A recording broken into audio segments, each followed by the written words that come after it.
really dope new hip hop and R&B music, some games, and maybe even a live performance. Lock us in right now on Fresh Juice YouTube page at youtube.com/@Fresh Juice Media, or subscribe to us on Spotify or Apple Music. Fresh Juice. My name is BK, International Talent Scout. I'm bringing a brand new show to you called BK Presents. 30 minutes, non-stop, your favorite in gospel music studio session. Going deep into interviews with your favorite artists, producers, and their engineers. You and your concert previews and concert reviews. Get it all on bkpresent.com. So I needed to check my kids' immunization records for their school. My doctor told me I could get them quickly online, but I couldn't figure out how. Thankfully, I could turn to Link to Care WA for help. With Link to Care WA, I was able to learn how to use online health portals, use telehealth to talk to my doctor virtually, and even apply for jobs online. I called their free hotline and got help from a real person. Call Link to Care WA at 866-757-1832 or visit linktocarewa.org. This is Paul Pearson, host of Star Time. And when I'm not busy tearing the roof off the suckers, I'm listening to Rainier Avenue Radio.world.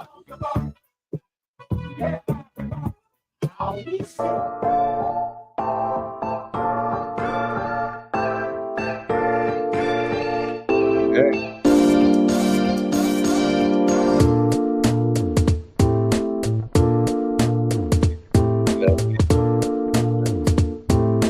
Love it. Okay. Hello, everyone. Welcome to your bi-weekly slice of commentary and analysis. This is the Unmasked Agenda. Here on Rainier Avenue Radio, I'm Cliff. And I'm Tony. Here at the Unmasked Agenda, Cliff and I aim to bring you conversation and commentary on our political moments and popular culture. And towards that end, stories are powerful tools helping us understand not only the world we live in, but also each other and our experiences. That's why we're happy to be talking to Marcus Harrison Green this episode, founder, publisher, and editor-at-large of the South Seattle Emerald, and one of our community's most noteworthy storytellers. There you go. And just motioning to our producer for our audience to see our illustrious guest that sat to my right. And we are happy to have you on. This is Marcus Harrison Green. No, it's okay. It's okay. You know, you can just be a disembodied voice. We can do that too. So, you know, like Tony was getting on to, you're founder of South Seattle Emerald, you're a published author, and also publisher of South Seattle Emerald, editor-at-large, also a columnist for The Stranger, an author, my former editor and boss at the Emerald, an activist, and someone who I am honored to call a friend. Same. Those were the days when I was editing you.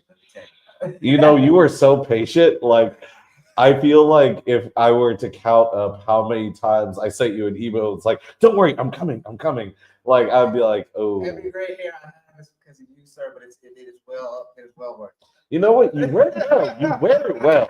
With a bomber jacket and everything. I died like, myself, so it's been, dude, no. Like, with you, let me tell you something. Like, you are a hometown hero, so, you know, let it great. I will do it. Come up with an old man Marcus comic. Yeah, like in the distant future. Here we go. I do want to shout out. I have a podcast. Yes, please. Nora Kenworthy called In the Meanwhile. It drops every Friday. It's available wherever you get your podcasts. So shout out to Nora Kenworthy, who's a professor at the University of Washington. It is about navigating right now while trying to build towards a better future. I love that. Perfect. And that actually goes with a lot of the questions we're going to be asking.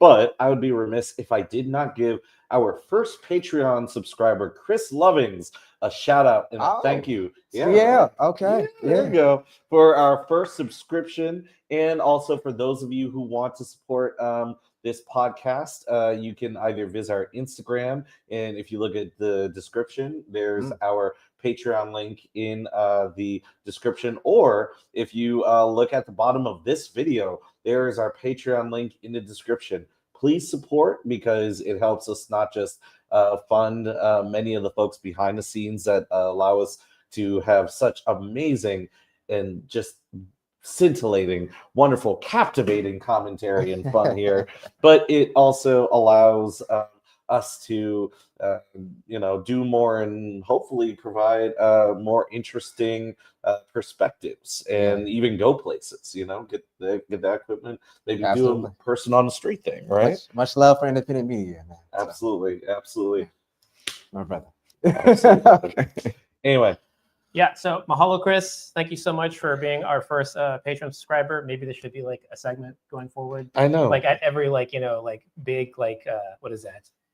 Milestone or tier, we shout out that There person. you go. That's we have a patron party, just right, exactly. I mean, that's part of why it's so cool, right? Yeah.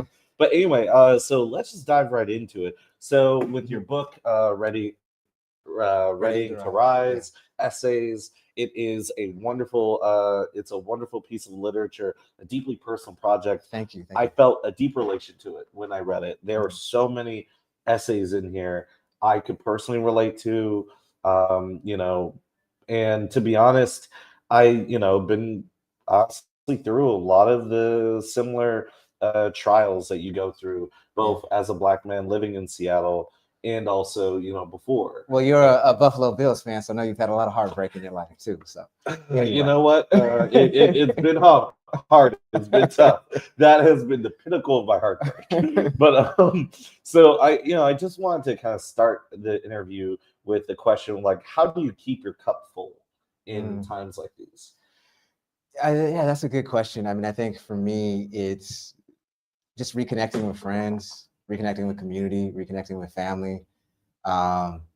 Ultimately, all the stuff that we do, whether it's professionally as a writer, a podcaster, it's honestly it's for each other, right? It's for it's for my stepson, it's for my partner, and so with me, it's I've particularly since November and the election in 2024, I've done my best to try to double down on relationships, on reconnecting with people, nourishing and nurturing relationships. I say that where our hope is going to come from, where our resilience is going to come from, is from the bonds that we have with each other, right? Particularly at a time now where so many people are feeling alienated. I read a story the other day about how people are seeking out ChatGPT and other chatbots for relationships as opposed to actual human interaction. And so for me, I look at relationships in some ways as a happy rebellion now, just for in terms of the way that society is going. And so that's kind of how I fill my cup, just being able to chat one-on-one,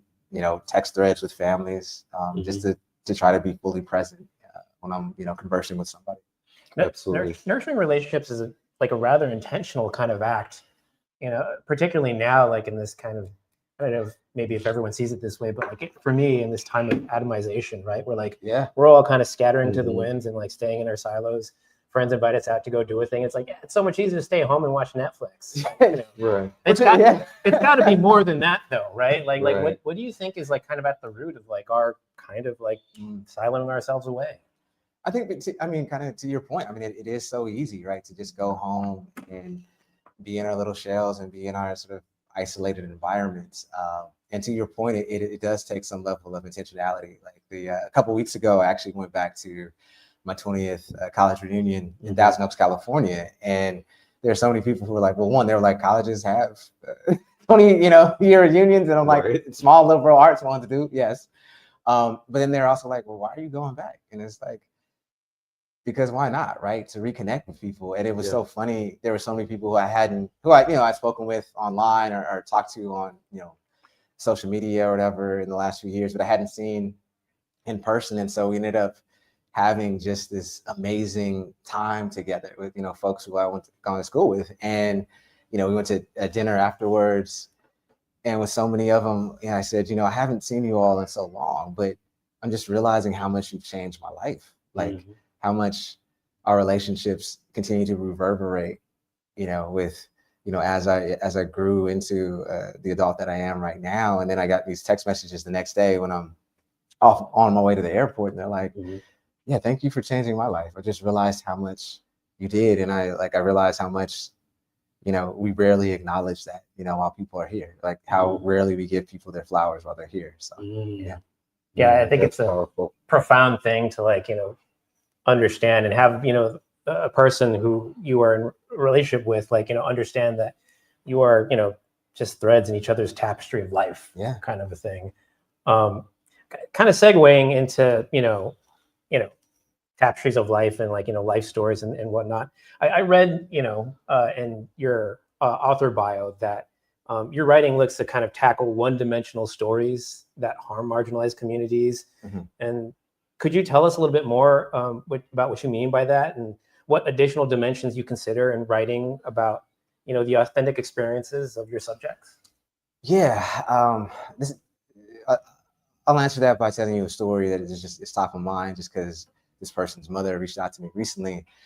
But about, I want to say 10 years ago, there was a story about a young man at the time. His name was Michael Flowers. He was killed during a home invasion when somebody busted into the apartment he was staying at and fatally shot him.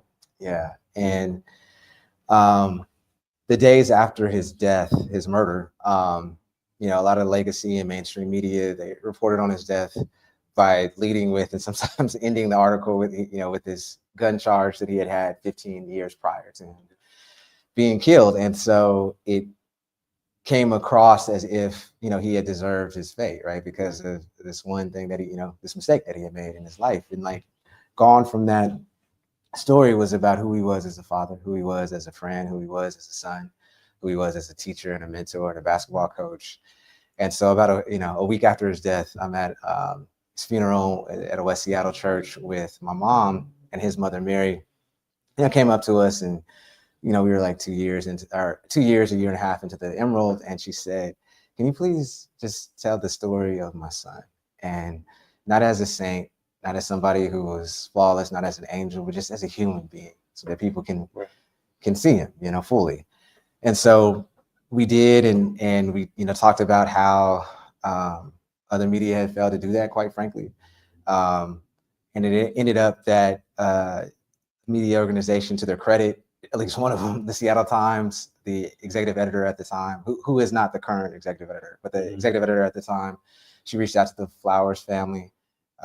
Mayana, Michael's then 10-year-old daughter, was there. They apologized to her. She cried, and she said, "Thank you for apologizing and telling the story of my father."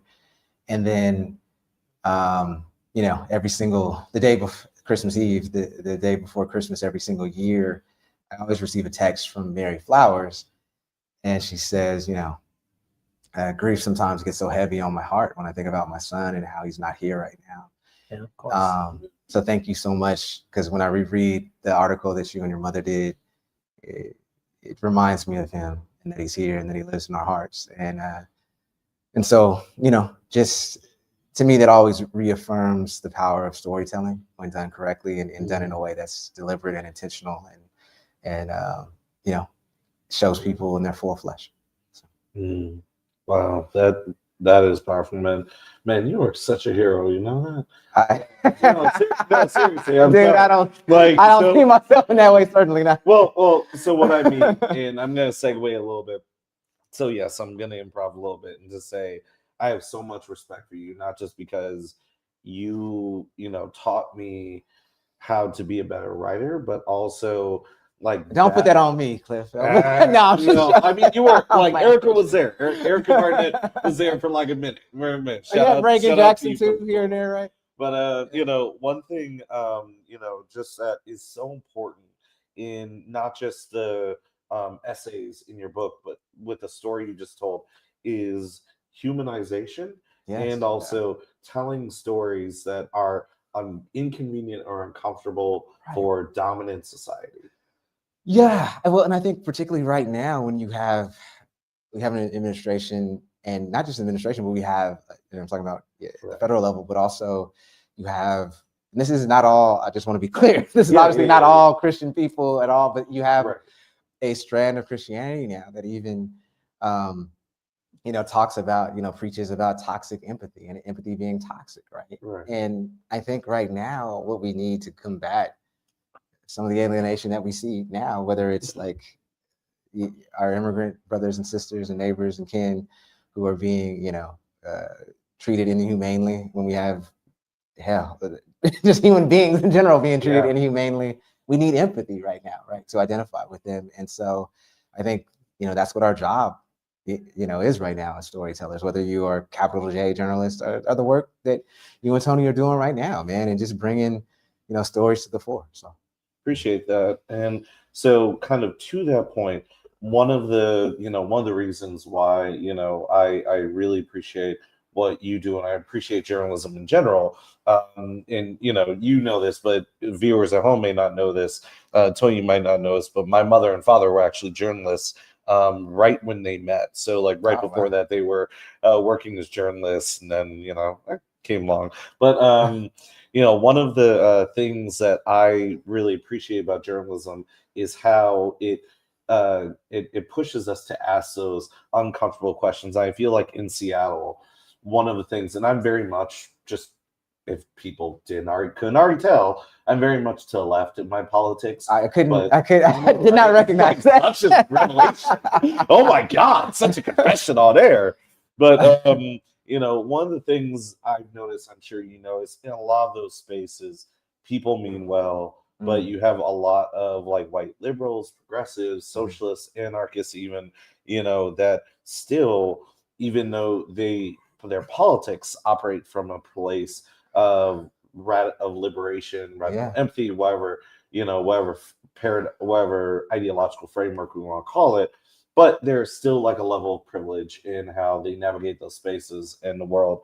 And in Black Lives White Marchers, I feel like you really illustrate that point with like the contradiction of how consciousness has been lifted because of all the death that we've seen, and how, while useful, white progressives have, come to the foray and start to really engage, that it's still for, many Black folks who have been in struggle, who have both lived experiences and also as political analysis, it's a little too late in some respects, and it's challenging. So I'm wondering, like, from your perspective, and I know this might be a big question, but it just left me as like, well, what do white allies really need to do for real, like in this city that you grew up with? Like, just thinking about Seattle, to like actually tackle the white supremacist culture, and and I'm not talking about just throughout the country, but I mean just in Seattle, like. Very easy softball question you gave me. I warned you, there are gonna be some questions. I think I'll say this. I think it's a very, I think in many ways it's the same thing that we all need to do in some capacities, of, in the sense of like, I'm not asking white folks to do anything that I'm not doing, in the sense of like it's becoming, it's doing that self-work into becoming a better person, right? A better, like, somebody who can acknowledge where your privilege is, right? Acknowledge where you have knowledge gaps, right? And do that in a way that isn't sort of where you're getting defensive. It's just honest, right? Like, I was talking to my partner the other day. She's a woman, she's Jewish. Those are things I will never be, right? I most likely will never be, right? And so I recognize that when she's like, oh, that was something that it felt was slightly anti-Semitic, or that was something that I felt was slightly sexist. And I'm like, was it? Like, I didn't recognize or acknowledge that, you know what I mean? And I'm like, I'm trying to sort of educate myself to that level of sensitivity, right? So that I can better understand where she is coming from. And I think that's ultimately, where I think all of us need to come to, in a sense of like, how can we sort of become more sensitive to folks who don't have the same levels of privileges we have, right? And so that we can have a conversation, and we can build relationships, and we can, actually forge some real level of solidarity. I mean, because ultimately, solidarity is what's going to get us out of some of these problems that we have, right? There we go. I mean, it's interesting that you mentioned this. I think to myself as well that, like, for me to kind of want to see things from a perspective that is not, born of my own experience, I kind of have to be in community with this person because it takes work, right? Yeah. Like it takes investment of time and emotional energy to be like, yeah, I can kind of see this from your perspective, and I can see how, like, this would make you feel. Yeah. Right. But Right. again, like going back to like the beginning of our conversation, like we live in a time of great alienation. Like how do we, foster that community such that, like the people who we want to call allies, would actually want to actually put forward the energy to like keep us in their minds, keep us in their hearts. Well, and to your point earlier, Tony, right? It's like it is so much easier just to, live on our own island, so to speak, right? Because relationships take work, they take messiness, they take sometimes getting into arguments with people, sometimes having your feelings hurt, and being willing to come back and reconcile and repair, right? And say, you know what, you did make me angry, but let's continue on with this, right? And that's not always easy, right? That's why it is so much easier to go to like a chat bot that is so very sycophantic and you are the best thing that it's ever, seen, as opposed to something that's going to challenge you. Yeah. But ultimately, we cannot grow without a level, right, of tension and friction and discomfort, right? And that's what being in relationships are. Anybody who says they have a perfect relationship, whether it is a friendship or a romantic partner or whatever, they probably don't have a relationship. Yeah. At least not a healthy. So. It feels like the through line here is that like none of this is ever going to be perfect, but it's worth like, doing these things. It's worth, taking the time, making the sacrifice. It's sacrifice. There we go. Being a human being, essentially, in community with one another. Yeah. This might be like I was gonna say, just before you move on, I think that extends to like the challenge of solidarity, which is sacrifice, right? It's like, in addition to that kind of mutual support and bond and relationship, what am I going to be willing to change? Not even give up, just change about myself, about my surroundings, and being comfortable with that question, right? Yeah, that's what I've had to, quite frankly, that's what I've had to learn in being in a, having a healthy relationship, right? It's, as my mom would always tell me, you got to ask yourself, do you want to be married or do you want to be right now? Right? And there are times where you just good question to ask. You truly have to do triage of like, look, am I saying this just because of my ego right now? Or am I saying this because I really want to continue to have a good relationship? Bro, we're married men. We are going to be hearing that question again in the near future. So thank you for that. Like you want to be right. Right. Seriously. It is. So thematically similar. I don't know. This might be a bit of an awkward segue, but I'm going to ask the question anyways. In your latest column titled "What This Mayoral Election Owes Black Seattle," you wrote a bit about local political strategist Crystal Fincher, noting that her practical approach to strategy is incremental, right? And that it includes recognizing the harms that policy will cause and mitigating them. It's like there's no perfect policy, right? Right. Like you take 2 steps forward, there might be a step back, that type of a thing. And that's usually what causes backlash oftentimes to those policies. So like this basically, you're trying to dispel like, this idea that costless progress exists. Yeah. What does that incremental strategy look like to you under a prospective Wilson administration here in Seattle? And are there any specific policies that you think will be particularly transformative? But, Man, I already get accused of doing PR for the Wilson campaign. So if anything, just to cover Marcus's, which no offense, this is certainly not for me to do because you are very much a journalist with accolades. But from the perspective of critical inquiry, incremental progress isn't what some people want to hear, right? But let's be real. Yeah, and I that is a good question, Tony. I wasn't trying to at all be flippant or anything about it. Not at all. We're chilling here. This is a podcast. This is the modern podcast. We're having fun. But I would say, speaking in a general sense of progressive, any progressive candidates, whether it's Katie Wilson, whether it's Mamdani in New York City, whether it's progressive mayors, across the land, I think you have to be willing to go at the pace of trust with people. I mean, I think a great example, right, is in 2020 when I think everything, I think we were all at a fever pitch at with, post George Floyd. And, I'm thinking of the defund the police movement, right? Right. Whereas, I remember a friend of mine at the time was like, man, maybe we should say demilitarize the police, because I don't think this is going to play well in 6 months when everybody kind of, and lo and behold, right? I mean, 5 years later, people are still trying to brandish people as the fun movement, right? I think. Oh yeah, I hear. There were people who weren't. They didn't. I think we assumed everybody's. I think activists who identify as either reformers or abolitionists, I think maybe went too fast in the sense of not recognizing that everybody doesn't have that vocabulary of knowing what that actually means, and then two, knowing what does that actually look like when you say that, right? What is it if we don't have police? Then what does that mean, right? Does that just mean that we're that anarchy runs through the streets? Right. Yeah, there was a conversation I think we probably should have had as a community that just I think maybe didn't happen. Like we all seem to go back to our silos and come up with their own conclusions, and for better or worse, here we are.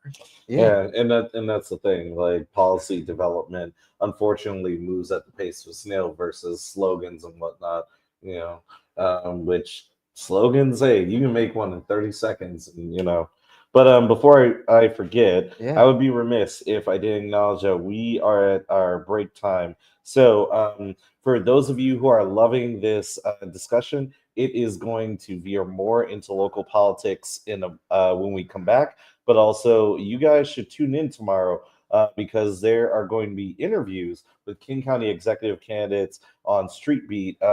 So Gurmai Zalahai, King County council member, at 2 p.m. Brilliant guy. And then speaking of brilliant people, Claudia Balducci at 3 p.m., another King County council member. And fun fact, they are, according to Northwest Progressive, virtually tied. It is in a dead heat in that race. Yeah, so tune in so you can get some knowledge, and who knows, maybe make up your mind. There are a lot of undecided people apparently in that race. Yeah, I think it's only 13% of people have turned in their ballots so far. Like, what are y'all doing? Vote, man.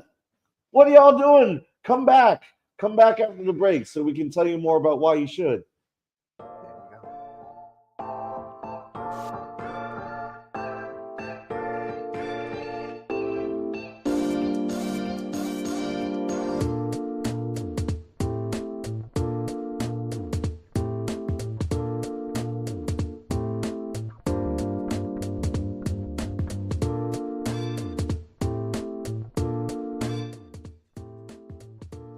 You're listening to Rainier Avenue Radio.world.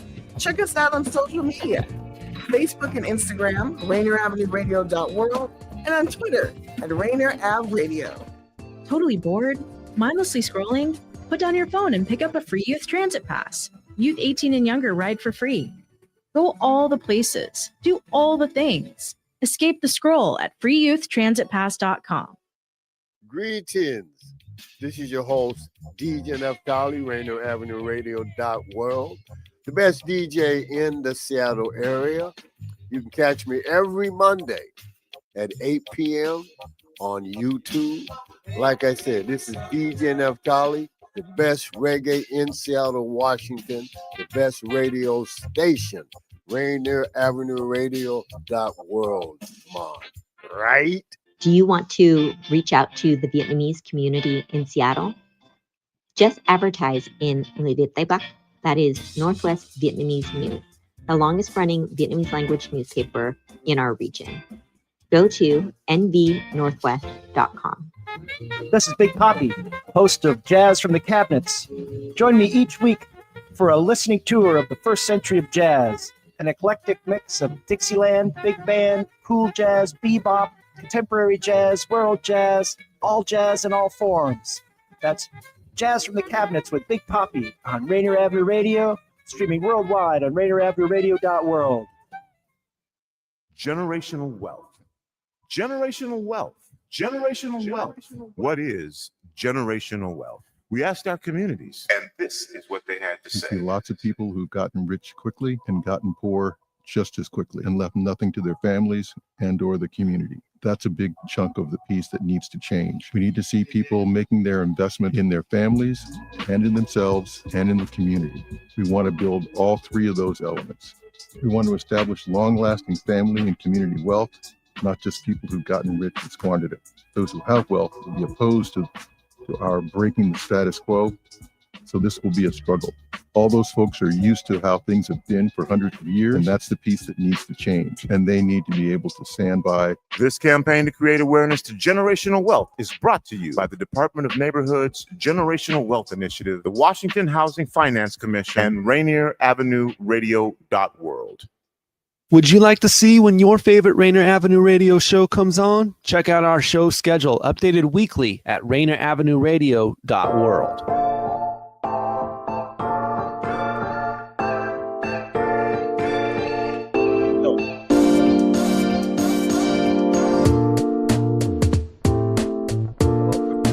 All right. Hello. Are back, folks. Welcome back. Tony and I are here with Marcus Harrison Green, the legend himself, founder of the South Seattle Emerald, columnist for The Stranger, as well as activist and all-around amazing guy and author.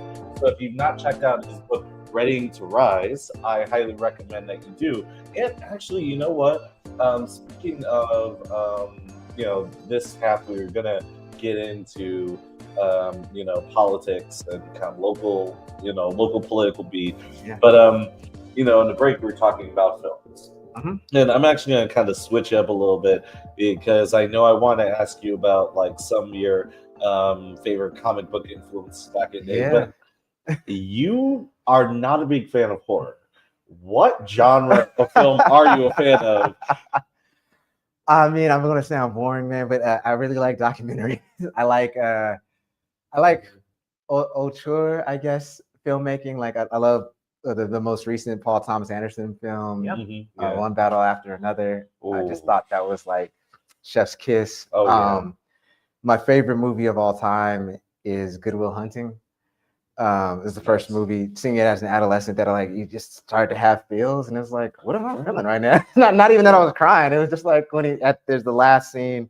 Sorry for spoiling the movie, but it's been out for 35 years. You haven't seen it. Yeah. But the last scene when his friend, Will Hunting's friend, realizes, he went off to go do something. He's not just going to waste his talent here in this small community. So anyway. Wow, that's amazing. So funny enough, for a long time, I too was a fan of documentaries. The Criterion Channel gets man, that's a lot of love. Right? Yeah, that gets regular rotation in my house to this day. And with talking about One Battle After Another, what I love about that film, amongst several different things, is how prescient, well, not prescient, but how it fits in with our time so well, and particularly a lot of the elements of how the white gaze and how white supremacy in the way it's presented in that film, it's presented in, for lack of a better way to put it, in such a weak position that requires institutional backing to be strong. Right, but yeah, I don't want to spoil the film too much, but go see it though. Go see it; it's worth seeing. Yeah. Have you read any of Thomas Pynchon by any chance? You mean the book that it was based on, Vantage, or? Yeah. Well, I mean, I think this Inherent Vice. Or sorry, it's Vineland. I think Vineland. Yeah, it's very loosely based off of it. It was like the concept. I think. Paul Thomas Anderson has been doing a little Thomas Pynchon his last couple movies, right? Yeah. Inherent Vice was, I think, the one before this. Yeah. Some were definitely been better than others. Yeah. I mean, it's nice just because I think One Battle After Another is a little bit of a departure from the Pynchon novel, but some of the ideas that are there that there are things afoot in our society that we are not in control of, but we are at the mercy to. Right. Well, also just revolution, right? Where how it's and it was so. I thought it was so fitting that around the time of the release of the movie, Assata Shakur, died. Who was a revolutionary who was who died in peace, I guess, over in Cuba. Relative peace, right? She was still the U.S. was fugitive, and the U.S. was still trying to get her back. But the fact that I believe there was, I forgot who wrote it, but there was they wrote a reflection on her, and they said, most revolutionaries either they sell out or they die very violent deaths, right? Yeah. And so to be somebody who was able to die in her sleep, and who he was quoting her, it said that we needed a revolution that incorporates everybody, from white people to Black to Asian Americans to right? Where it's like she had this sort of vision of colorblind is like the wrong word, obviously, for obvious reasons, but this kaleidoscopic, if you will, revolution that I thought was kaleidoscopic solidarity. Yeah, there you go. Yeah. Anyway, so I know you're also a comic book fan. That's where like Tony grew up on them, man. Grew up on them. Yeah. Right? So, Golden Age comics down in Pike Place. I would spend all my allowance money. Oh my goodness. Had I saved that and invested in Microsoft or Apple, my God.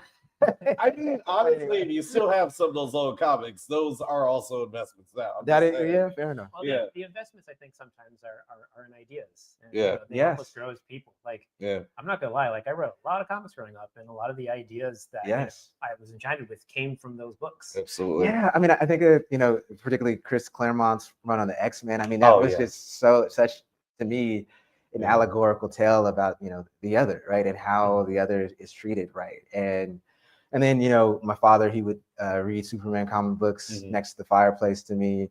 He's a man who works 2 jobs, but still made the time, to spend with me in that way. And it was always, for me, an allegory of what true power is, right? It's not power over, but the ability to serve. So it's, absolutely. You talk about like, those being, fables that ultimately try to, hopefully, that you learn life lessons from. That's certainly how I view and continue to view comic books, quite frankly. Oh, absolutely. In fact, I'll say that probably one. So there's interesting run recently, just to kind of put it out there, power fantasy that it has more of a cynical view of power. It's go on. So the interesting thing about power fantasy is by Kieran Gillen. Yes. And I published by Image.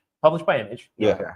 And I am not much of an X-Men fan, which is probably a terrible thing to admit. I mean, I appreciate shame him. I appreciate the stories that Claremont did, but I came on quite late.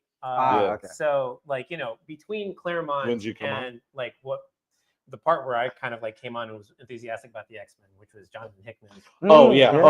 Absolutely. Like, there was like some ups and downs, I guess would be the sharper way to say it. Definitely it vacillated in quality. Right. But overall, it was a fire run. The interesting thing is that I am pro Jonathan Hickman never got to finish his X-Men story before he departed. Yeah. And a lot of his notes he gave over to Kieran Gillen to finish out. And a lot of the crazier things that Kieran Gillen just was like, Marvel's editorial's never going to let me get away with this. Right. He ended up being what he brought over to Power Fantasy. I could see that. I could really see that because it really did feel like the Krakoa, like the original vision and the original like promise of Krakoa, it did definitely get undermined in some respects. Well, Marvel editorial would be like, hey, put in more tie-ins, let's bring back more characters, let's like tone this down because we're worried about how certain segments of the population are gonna take it. Just as background, I mean, I'm fairly certain that you guys know the whole premise of the Jonathan Hickman run. Yeah. The Jonathan Hickman section of X-Men that he authored is essentially the mutants all decide, we've had it. We're going to do this mutant nation of our own all over again. Yeah. And we're actually going to live on a mutant island. So not a human being, but an island that is a mutant named Krakoa. And they basically figure out ways to use their powers to become not a hunted minority, but like essentially all powerful. Yeah. And the secret is like they unlock like never ending life. Right. And again, like this is something where like, they're in a world that could never countenance that. Yeah. Like they were like, this is how we will secure ourselves and our power. Right. But the world will never have like what you're talking about, like, you know, immortal Right. mutants. Like Yeah. this has to stop, and that's Yeah. basically where the story starts. Yeah. It was, to me, it was a hell of a run. Granted, he wasn't able to finish it out, but yeah. Right. And so I would be remiss, and so Jonathan Hickman's run, the Krakoa era, is legitimately one of my favorites. So I'll say I'm going to transition to the other question, because I could legitimately talk about all day, make a case, Marvel editorial, why we need to ditch the whole current era. I get it. You want to sync it up with the films, but dear God, This is but really anyway, why I'm not like a modern, like, you know, X-Men fan. Like this, Same, man. Once, honestly, I think once Disney purchased Marvel, it was just, I don't know, it softened the product to me a lot. But yeah, no, I mean, I think they, trust me, I think like they kind of found out that, how should I put this? They tried that in the last couple of years, like especially with the films, and that's part of the reason you saw quality drop off. And they were like, down, yeah, right, and they were like, oh wow, to make money, we have to let like Marvel be Marvel. It can't. We just have to have we just have to tell good stories. Right, exactly. Like you can't just. We had somebody honking in agreement to that. Yeah. Solidarity, my brother. Right. It's like, let the X-Men be about oppression and overcoming oppression again. Right. I'll know like if you could fit that on a hat, but all right. Anyway, so I'd be remiss if we didn't talk about journalism as a field in general, because it is wild these days. The Pentagon changed their editorial rules, prevent journalists from publishing things that they didn't like. The White House recently had far-right media and influencers. A couple of them who live in our backyard. Yeah. Right. Yes, I mean, unfortunately, in our backyard. Yeah.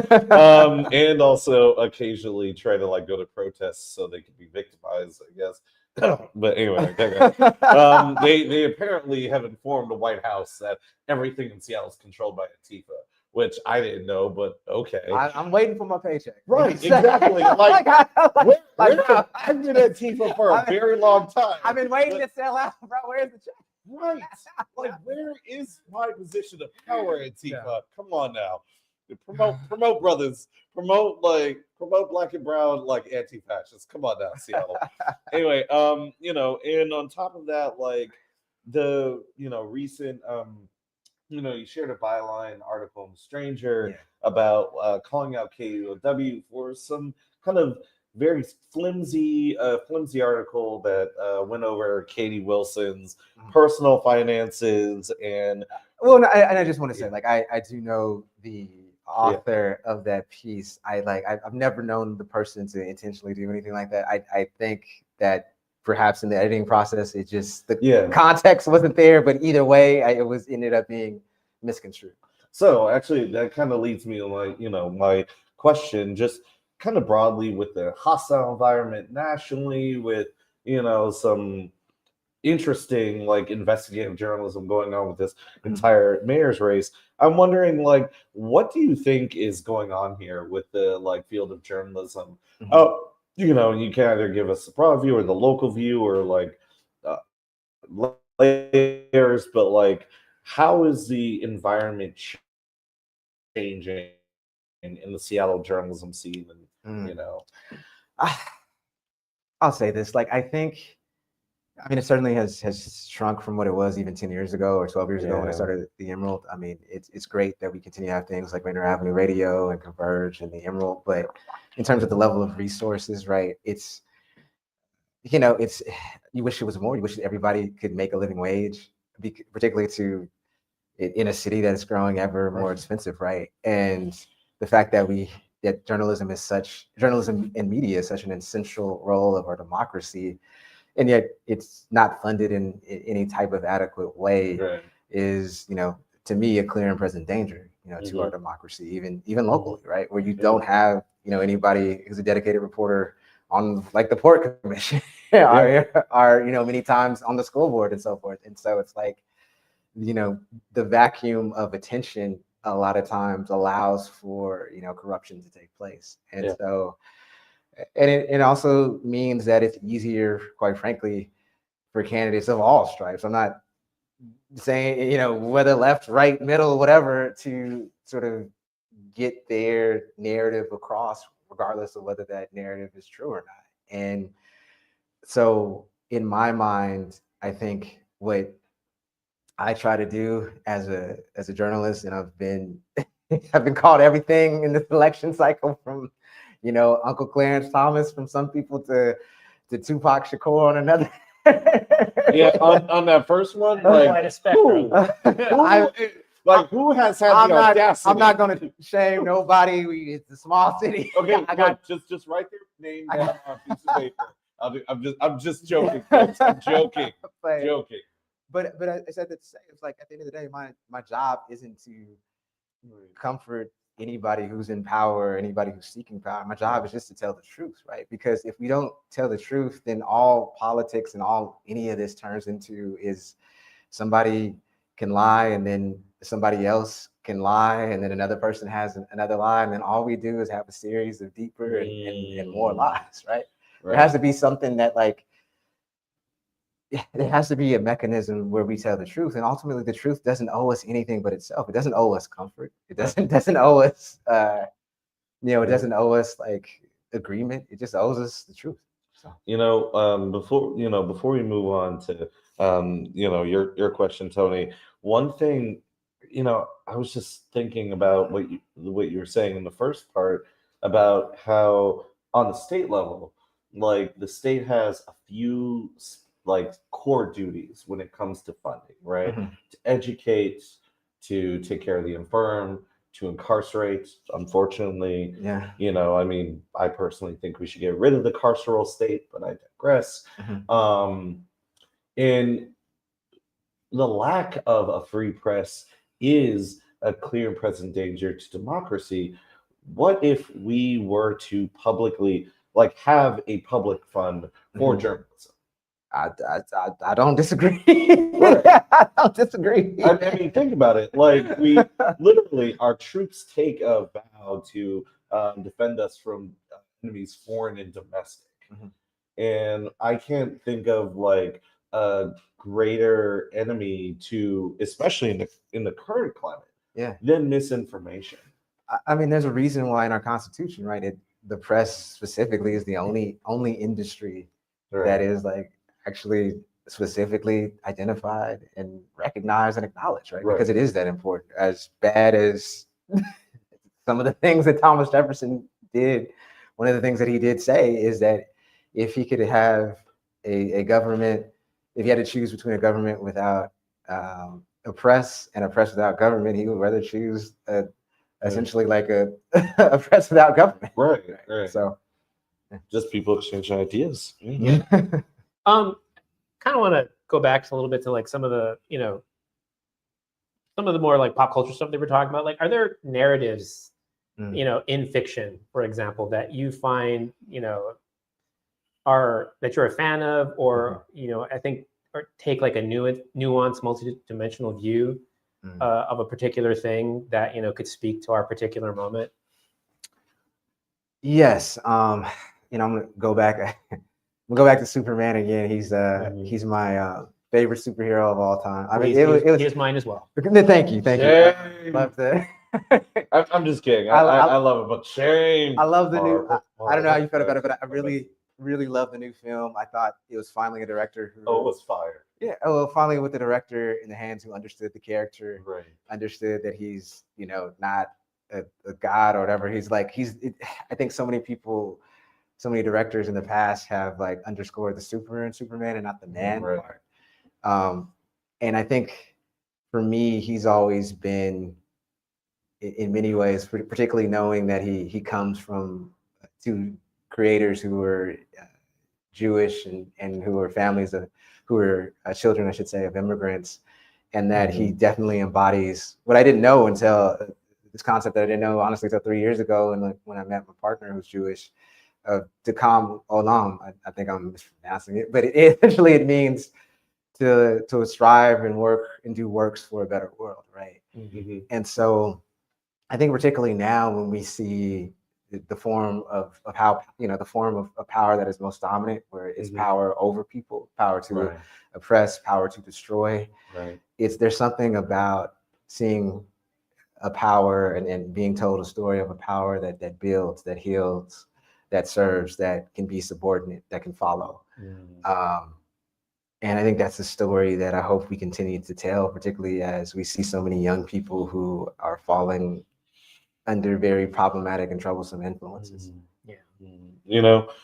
Just kind of like a shout out in terms of like Superman stories. One of the current runs I really love is the Absolute Superman run. So just for some context, Marvel and DC, the two like big entities, the big two, right? Like Pepsi and Coke of the comic book industry.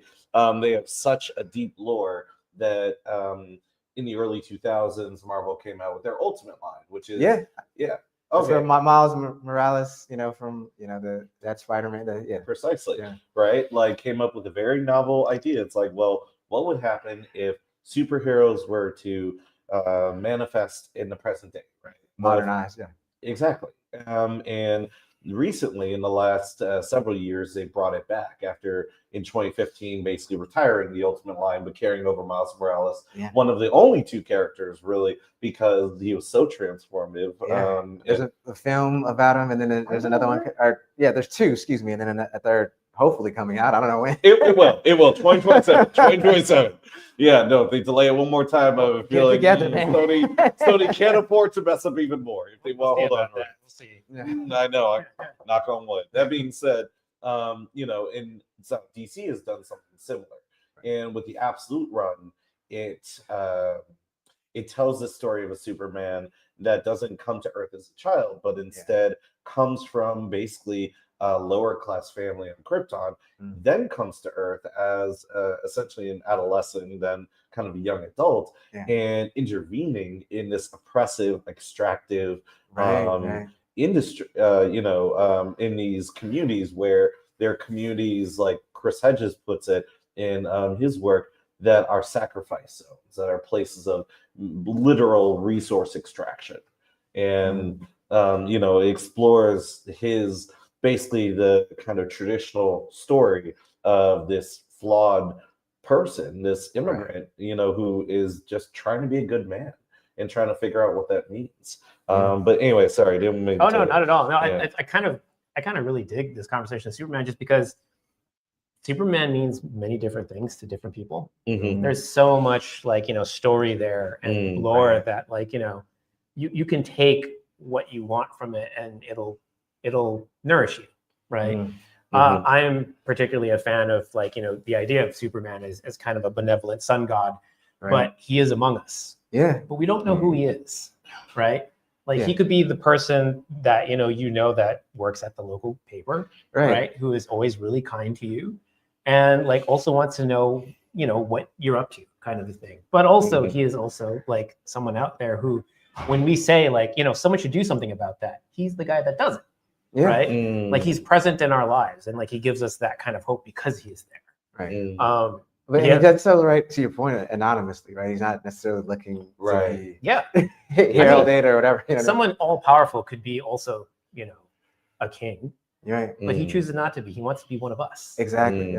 And I'm gonna be that fanboy. I'm gonna be that nerd to shout out both variants of Spider-Man, Peter Parker and Miles Morales, because that kind of to flip the script a little bit, that kind of story of the average person who is gifted with these powers, and not just figuring out the old kind of cliche axiom we know, with great power comes great responsibility, but also specifically how to balance being a flawed individual with also trying to act morally with power and engaging in power, because I mean let's be real, all of us, as much as we want to be the hero of our story, we're flawed individuals.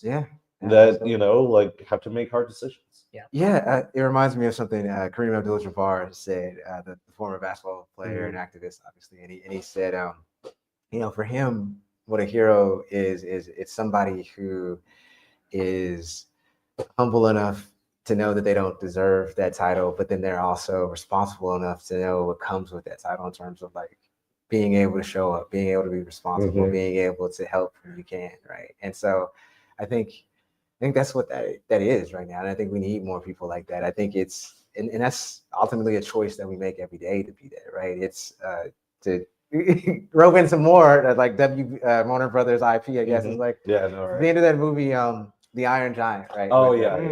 And, you know, the whole thing is like, what is this? What is this, you know, what is the Iron Giant? What is it that he chooses to be, right? And at the end, instead of being this weapon of war and mass destruction, he literally chooses to be Superman. That's what he says at the end, like, I am Superman, right? Oh, and he chooses to save what he can. And so I'm always thinking like, yeah, that's ultimately the choice that we have every day, that you know, these heroic stories is like, can we act heroically in this moment? Oh, well, come on. You prove that every time you put pen to paper. Come on. Anyway, Thank you. so with that, I do want to ask one last question. So, because we got to wrap it up. Yeah. What are your predictions for election night?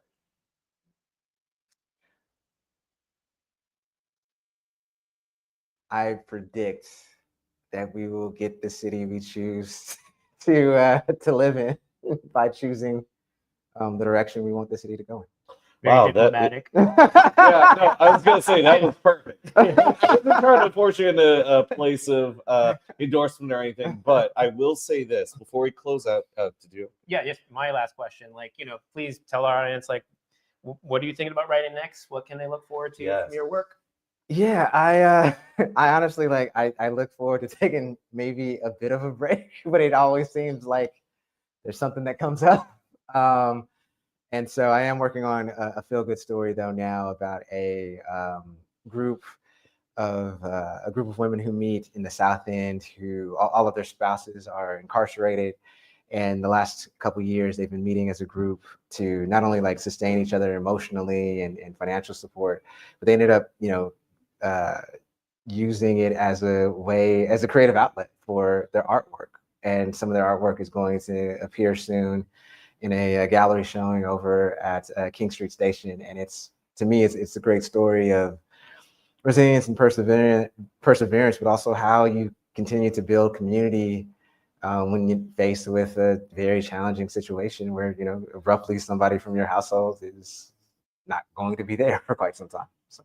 Beautiful. Looking forward to it. Yeah, that is beautiful. And I hate to have such a jarring segue, but I want to thank you for coming on the show. Thank you as well. Seriously, you'll get the flesh hand, not the RoboCop hand. Yes, I appreciate that. See, that is being in the moment. That is kindness from someone who, I was able to get the human hand from one of my heroes, from my local heroes, Mr. Marcus Harrison Green, and I'm sure with your last absolutely stellar thought that we are going to get the city that we vote for.